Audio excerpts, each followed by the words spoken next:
যবে থেকে ডাবল ইঞ্জিনের সরকার এসছে তখন থেকে উড়িষ্যার বাংলা ভাষা কথা বললে বাংলাদেশি বলে দাগিয়ে দেওয়া হচ্ছে এবং পার্টিকুলার একটা সম্প্রদায়কে টার্গেট করা হচ্ছে এবং তাদের উপর অত্যাচার করা হচ্ছে। গ্রামে নিয়ে আসা হলো জুয়েল রানার মৃতদেহ। সুতির চক বাহাদুরপুর গ্রামে কান্নার রোল। রোজগারের টানে ভিন্ন রাজ্যে গিয়েছিলেন, স্বপ্ন ছিল পরিবারের মুখে হাসি ফোটানোর, কিন্তু বাড়ি ফিরে এলো নিথর দেহ।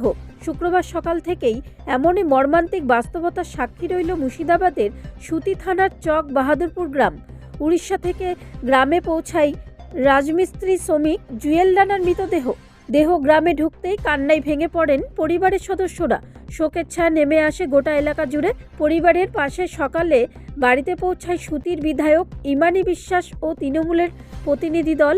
স্থানীয় ও পারিবারিক সূত্রে জানা গেছে যে কাজের সূত্রে উড়িষ্যায় থাকা অবস্থায় নির্মম মারধরের শিকার হন জুয়েল রানা। সেখানেই তার মৃত্যু হয়। খবর গ্রামে পৌঁছাতেই উৎকণ্ঠা ও ক্ষোভ ছড়িয়ে পড়ে। শুক্রবার দেহ ফিরতেই শেষবারের মতো দেখতে ভিড় জমান আত্মীয় স্বজন ও প্রতিবেশীরা। নিস্তব্ধতার মাঝে শুধু শোনা যাচ্ছিল বুকফাটা কান্না। জুয়েল ছিল পরিবারের একমাত্র রোজগারের সদস্য। জুয়েলের মৃত্যুতে পরিবার চরম অনিশ্চয়তার মুখে পড়েছে।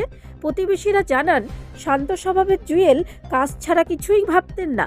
ঘটনাকে কেন্দ্র করে গ্রামবাসীদের মধ্যে গভীর শোকের পাশাপাশি তীব্র ক্ষোভ তৈরি হয়েছে। পরিযায়ী শ্রমিকদের নিরাপত্তা নিয়ে প্রশ্ন উঠেছে জোরালোভাবে।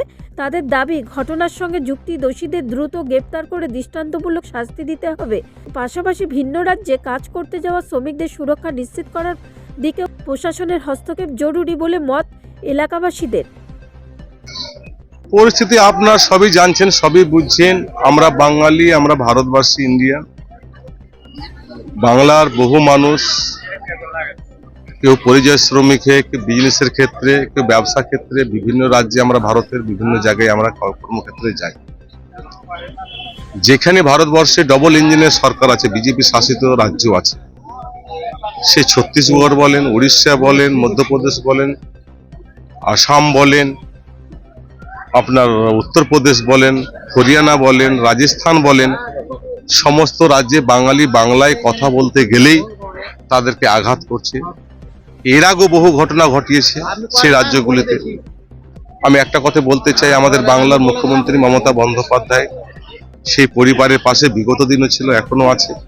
সেইভাবে 100% সেইভাবে সহযোগিতা করে এসছেন এবং আসছেন। এই বডিকে আনা থেকে নিয়ে আমরা যখন থেকে শুনেছি, আমাদের রাজ্য সরকার তৎপর হয়ে তার বডি নিয়ে আসার ব্যবস্থা আমরা করেছি। আমাদের অভিষেক বন্দ্যোপাধ্যায় তাকে 100% সমর্থন করেছে, সেখানে আনার চেষ্টা করেছেন আমরা। কিন্তু আমি বলতে চাই, যারা এই বাংলায় বিজেপি যেইভাবে নেতাগুলো আছে, যে রাজ্যে ঘটনা ঘটেছে বিজেপি, তাদের কি চোখে পর্দা দেওয়া আছে? তারা কি কানে শুনতে পায় না? তারা কি নিঃস্ব হত্যা করছে, তাদেরকে দেখতে পায় না? তাকে সে কি বাঙালি নয়? আমি প্রশ্ন তাদেরকে ছুড়লাম। বাঙালি বাংলায় কথা বলতে গিয়ে বাংলাদেশি হয়ে যায়। একজন পরিযায়ী শ্রমিক সেখানে রাজমিস্ত্রি কাজে গেছিল। জানেন আপনারা সকলে কি মুর্শিদাবাদের রাজমিস্ত্রি খুব ভালো হাতের কাজ জানে, সূক্ষ্ম কাজ করে। সেক্ষেত্রে তাদেরকে নিয়ে গিয়ে বাংলায় কথা বলতে গিয়ে বিজেপি শাসিত রাজ্যে যেভাবে অত্যাচার করেছে উড়িষ্যাতে। আমার এলাকার 3জন ছিল। একজন হচ্ছে মালদা ডিস্ট্রিক্টের, একজন আমার সুতিওয়ান ব্লকের সোহেল রানা মারা গেছেন। তার ব্যবস্থা আমরা করেছি, তার পরিবারের পাশে আমরা দাঁড়িয়েছি। আর একটা আমার সুতি টুয়ের দপাহাট মধুপুর বলে একটা গ্রাম আছে, সেই গ্রামে তার হাত পা ভেঙে দিয়েছে, মাথা ফাটিয়ে দিয়েছে, সেও এখন হসপিটালে আছে। কারণটা কি? বাঙালি বাংলা কথা বলাটাই কারণ, আর কোনো কারণ নাই। ডবল ইঞ্জিনের সরকার সে অত্যাচার চালাচ্ছে। সরকারি পক্ষ থেকে, রাজ্য সরকারের পক্ষ থেকে এটা তো একটা ঘটনা নয়, একের পর এক একাধিক ঘটনা ঘটিয়েছে সে রাজ্যগুলোতে।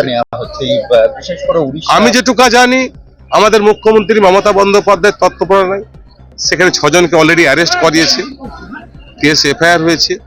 তার পরিবারের পাশে আমরা এসেছি, তার পরিবারের পাশে সকলেই আমরা আছি এবং সর্বদাই আমরা থাকব। আমাদের রাজ্য সরকার 100% তাদেরকে সহযোগিতা করবে। যবে থেকে ডাবল ইঞ্জিনের সরকার এসছে তখন থেকে উড়িষ্যার বাংলা ভাষা কথা বললে বাংলাদেশি বলে দাগিয়ে দেওয়া হচ্ছে এবং পার্টিকুলার একটা সম্প্রদায়কে টার্গেট করা হচ্ছে এবং তাদের উপর অত্যাচার করা হচ্ছে। আমার প্রশ্ন হচ্ছে, মাননীয় মুখ্যমন্ত্রী 15 বছর ধরে পশ্চিমবাংলা রাজ করছেন, আপনি উন্নয়নের পাঁচালী নামক প্রচার করছেন, কিন্তু মুর্শিদাবাদ জেলায় আমের ফলন হয়, লিচুর ফলন হয়, মুর্শিদাবাদে বিড়ি শিল্প আছে, মুর্শিদাবাদে আজকে প্লাস্টিক শিল্প আছে। আপনি বড় একটা কোনো ইন্ডাস্ট্রি করতে পারলেন না, বাংলাতে করতেই পারলেন না, মুর্শিদাবাদে করেননি। যদি বাংলায় শিল্প তৈরি হতো, মুর্শিদাবাদ শিল্প হতো, কলকারখানা হতো, তাহলে এলাকার ছেলে এলাকায় কাজ পেতো। এখানকার ছেলেকে পেটের তাগিদে কর্মসংস্থার জন্য 1000 কিলোমিটার পথ পাড়ি দিয়ে কখনো ওড়িশা যেতে হতো না, কেরালা যেতে হতো না, বা বিভিন্ন জায়গায়। ভারতবর্ষের বিভিন্ন জায়গাতে আজকে এই পরিযায়ী শ্রমিকদের ওপর নির্মম অত্যাচার হচ্ছে। আজকে যে মায়ের কোল খালি হলো, সেই জন্য কিন্তু কোনো ক্ষতিপূরণ করা যায় না। কে ক্ষতিপূরণ? তার যে যন্ত্রণা আমরা দেখতে পেলাম।